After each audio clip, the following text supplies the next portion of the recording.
आका करीम ने फरमाया पहला अमल दुनिया में जो करके जाते हैं कब्र में फायदा होता है वो है इल्म नाफे यानी नफा देने वाला इल्म। दूसरा है सदकाए जारिया। और तीसरा अमल मेरे करीम आका ने जो फरमाया वो सबसे अहम है, वालदुन सालिहुन फाहुवा यदउ लहू। ऐसी नेक औलाद छोड़ के जाओ, ऐसी नेक औलाद जो तुम्हारे मरने के बाद तुम्हारे लिए दुआए मगफरत करे। क्या करे? दुआए मगफरत करे। अच्छा, ये आरजू हर शख्स के दिल में पाई जाती है। ये बड़ी अहम बात है जो मैं कहने जा रहा हूं, तवज्जो रखना। हर शख्स के दिल में आरजू होती है कि जिंदगी के अंदर जो दुख मैंने सहे हैं वो मेरी औलाद ना सहे, जिन मुसीबतों का सामना मैंने किया है वो मेरी औलाद ना करे। इस तसव्वुर की बुनियाद पे या बंदा जॉब करता है, अच्छी जॉब, या मेहनत और मजदूरी करता है, या कारोबार करता है, और अपनी जान को जोखों में इसलिए डालता है कि जिन दुखों से मैं गुजरा हूं मेरी औलाद ना गुजरे।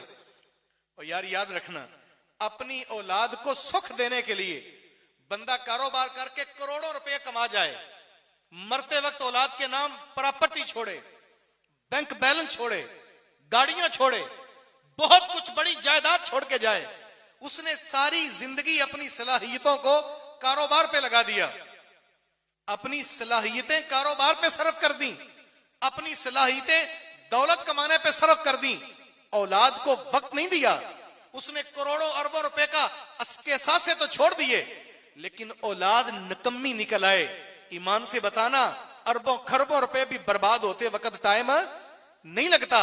और अगर हमने अपनी सलाहियतों से अपनी औलाद को बड़ों का अदब सिखाया हो, उनको इंसानियत दी हो, उनको जुबान की सच्चाई का दर्स दिया हो, उनको उठने और बैठने के सलीके और तरीके बताए हो, मैं समझता हूं अगर हमने अपनी औलाद के अंदर अपनी सलाहियतों को भर दिया, उनको इंसानियत दी, काबे के रब की कसम दुनिया में हम कुछ भी ना दे के जाएं, समझो हमने पूरी कायनात उनकी झोली में डाल दी।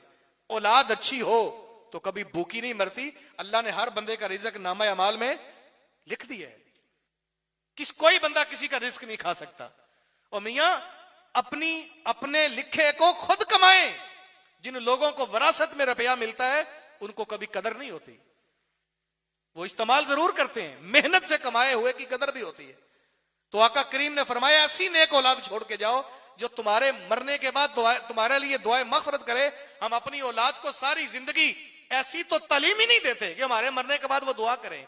मैं माफी चाहता हूं, हमारा हाल तो ये होता है कि जिन औलादों के लिए मेहनत कर करके हम बूढ़े हो जाते हैं, अपनी जवानी जब वो बर्बाद कर देते हैं, हमने अपने बुढ़ापे की परवाह ना की, जिन औलादों के लिए हमने सहूलतें और नेमतें कमाई, जब हमारा इंतकाल होता है ना, हमारा इंतकाल होता है तो हमारी उस औलाद को तो बाप को गुस्ल देना भी नहीं आता। वो भी महल्ले से बंदा ढूंढते फिरते हैं, अब्बा जी को गुस्ल कौन देगा। उन्हें जनाजा पढ़ाना नहीं आता। कैसा बदकिस्मत है वो बाप जिसने सारी जिंदगी इस औलाद के लिए मेहनत तो की, जिसने सारी जिंदगी इस औलाद के लिए सांसें तो बनाए, लेकिन आखिरी लम्हे में औलाद मां बाप अपने बाप को गुस्ल नहीं दे सकी, अपने बाप का जनाजा नहीं पढ़ा सकी। कैसी बदकिस्मती है। खुशकिस्मत है वो बाप कि जिसको आखिरी गुस्ल भी उसका बेटा दे और उसका जनाजा भी उसका बेटा पढ़ाए। मां बाप के लिए जनाजा पढ़ाना यानी मेरा बाप इंतकाल कर जाए तो आप लोगों पे जनाजा पढ़ना फर्ज किफाया है, लेकिन मेरे बाप का जनाजा मेरे पे वाजिब है, हक है उनका कि मैं उनकी नमाज। ये होता है ना उमर हमारे, चूंकि अमूमन बाजू का किसी का बेटा बैरून मुल्क होता है, बाप इंतकाल कर जाए या मां इंतकाल कर जाए तो बेटा वहां अच्छा सेटल भी हो, तो मेरे जैसे बंदे मुफ्त में मशवरा देते हैं, पुत्र इतना खर्चा करके ना आना, फौत तो हो ही गया, हम दफन कर देंगे, कभी आ जाना, कोई मसला नहीं। और मियां क्यों? इस्लाम ने कहा इस पे हक है, वालिदैन की नमाज जनाजा पढ़े तो उसे आने दो। ये ऐसा एजाज था जो सारी जिंदगी उसे दोबारा नसीब नहीं होगा। दौलत तो फिर आ सकती है और मौके तो फिर आ सकते हैं, लेकिन मां बाप की नमाज जनाजा पढ़ के मुझे बताएं, पीर साहब को तो दुआ कराने के लिए कहना पड़ता है, कोई बंदा आए उसको दुख भी होगा कहना पड़ता है, लेकिन जब औलाद मां बाप का जनाजा पढ़ाने के लिए सब में खड़ी होगी, और यार जब उनके दिल से दुआ निकलती है, मैं कहता हूं अल्लाह की अर्श तक जरूर चली जाती है। तो अपनी औलाद की तरबियत, हमारे बच्चों को तो गुस्ल देना नहीं आता, नमाज जनाजा नहीं आती, और फिर सारी जिंदगी जिनके लिए जायदाद बनाते हैं। अभी हमारे वालिदैन की चारपाई घर पे होती है तो हम जायदाद पे झगड़ा शुरू कर देते हैं।